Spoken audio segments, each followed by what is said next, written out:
بيد كده ليه هذا الكيبا وحاجة شيء حدي أنا نشيني خلاص يدا بريء كتير الباندل أما هرتلي لها هذا أنا نشيني ده هذا السير بان ورشة إحنا على السير وش بدوك على السير نكلي له برخة لا look at this somebody come look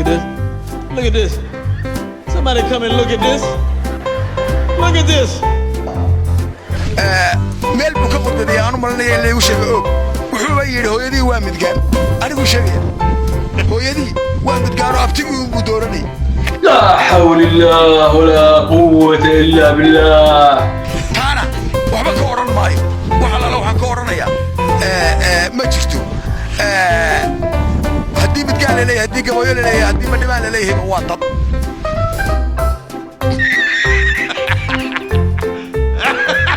طبعا الصوماليات بين الدلين هدي بعني أكتيهم با أقول لنا أنا دبعته أنا نوارك سوى هاي وش هاي ده هو يدي وين كان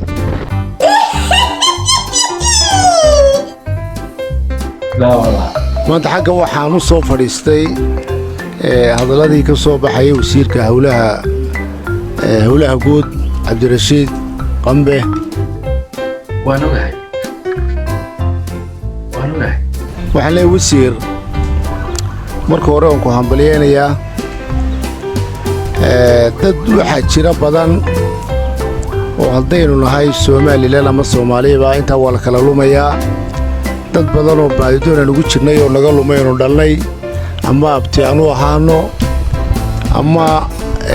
adeer baan oo ahaana meel baan oo ahaanay oo laga lumay marka maanta Ilaahay baan ugu mahadinaa hadii kol adigu adri idinka ay dhalo abti albaaditiin